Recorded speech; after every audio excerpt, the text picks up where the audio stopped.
Hi అండి, welcome back to my channel. మీరు చూస్తుంది హసీనా భాషా బ్లాగ్స్ 96. ఈ ఛానల్ని సబ్స్క్రైబ్ చేసుకోండి, లైక్ చేయండి, షేర్ చేయండి అండ్ కామెంట్ చేయండి. ఇదిగోండి, ఇవాళ అయితే పాయసం చేస్తున్నా. నేను ఫ్రైడే ఇవాళ మా బాబు అయితే పాయసం చేయమన్నాడు. అందుకనేసి శనగబ్యాళ్ళు సగ్గు బియ్యం వేసేసి అయితే పాయసం చేస్తున్నా. రండి చూసేద్దాం ఎలా చేస్తానో నా స్టైల్లో అయితే పాయసం. ఇదిగోండి, ఫస్ట్ అయితే సగ్గు బియ్యము శనగబ్యాళ్ళు 1 గంట సేపు నానబెట్టి బాగా 1 లీటర్ వాటర్ వేసి ఉడకబెడుతున్నా. ఇదైతే కుక్కర్లో కూడా వేయచ్చు, నేనైతే మామూలుగా ఉడకబెడుతున్నా. కుక్కర్లో వేస్తే తొందరగా అయిపోద్ది, అందుకనేసి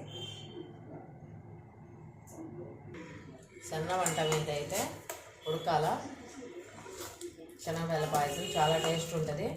శనగబ్యాళ్ళు ఇవి నానబెట్టి 1 గంట సేపు ఉడుకుతున్నాయి కదా, ఇవి ఉడికేలోపు ఇంకేం లేదు, ఇందులో పాలు, బెల్లము, డ్రై ఫ్రూట్స్ వేసుకోవాలి. ఇదైతే బాగా మెత్తగా ఉడకాలి. శనగబ్యాళ్ళు కుక్కర్లో వేస్తే తొందరగా అయ్యండి. మామూలుగా గిన్నెలో పెట్టేశాను నేను. ఉడికే వరకు వెయిట్ చేయాలి, ఒక పావు గంట బట్టి ఇది ఉడకాలంటే. ఎంత బాగా మెత్తగా అయితే అంత టేస్ట్ వస్తుంది ఈ పాయసం. ఇదిగోండి, శనగబ్యాళ్ళు సగ్గు బియ్యం అయితే బాగా ఉడికిపోయాయి చూడండి, బాగా మెత్తగా ఉడికితేనే టేస్ట్ బాగుంటుంది. ఇప్పుడైతే ఒక పక్క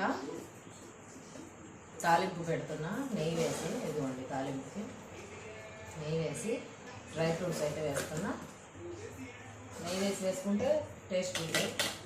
ఇదంటే బాదం, జీడిపప్పు, ద్రాక్ష అయితే వేసాను, అదే కిస్మిస్. ఈ పాయసం చాలా టేస్ట్ ఉంటుందండి, ఒకసారి మీరు ట్రై చేయండి. ఇదండి, ఇలాచి పౌడర్ అయితే వేస్తున్నా. పౌడర్ చేయలేదు, కచ్చపచ్చగా దంచాను.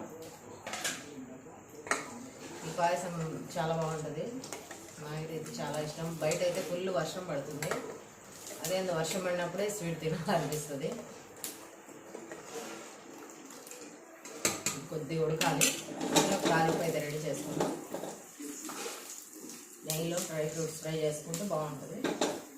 ఫ్రై అయిపోయాయి, లైట్ ఫ్రై చేసుకోవాలి, ఎక్కువ మరీ మాడి చేస్తే నల్లగా అయిపోతాయి. ఇదిగోండి, ఇది అయితే బెల్లం పొడి అయితే వేస్తున్నాను. ఇందులో బెల్లం పొడి కొద్దిగా, పంచదార కొద్దిగా అయితే వేస్తాను. సన్న మంట పెట్టి వేయాలి. బెల్లం ఏమన్నా వేసినప్పుడు ఎరిగిద్దామో చూసి వేయాలి. బెల్లం వేసేసాను.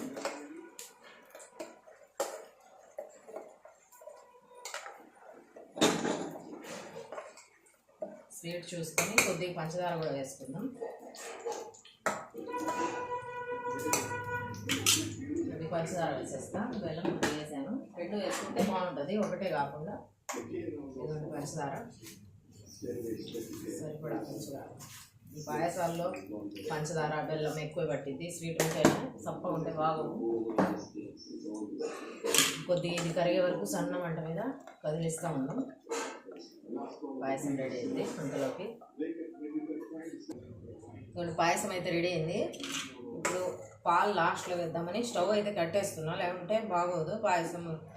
బెల్లం వేసినప్పుడు పాలు వేస్తే ఇరిగిపోతుంది, అందుకనేసి స్టవ్ అయితే కట్టేసాను. కట్టేసి ఇప్పుడు పాలు, ఇదిగోండి, దీంట్లో పాలు, తాలింపు అయితే అది నెయ్యి వేసింది, డ్రై ఫ్రూట్స్ వేసేస్తాను. పాలు చిక్కటి పాలు, మీగడ పాలు. ఇది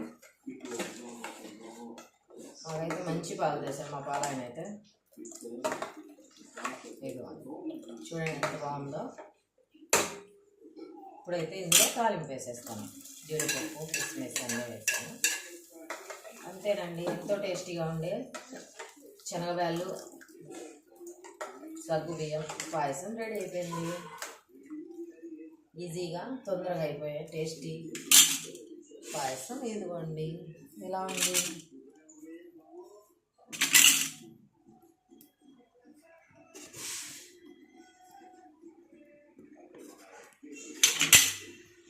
ఓకేనా?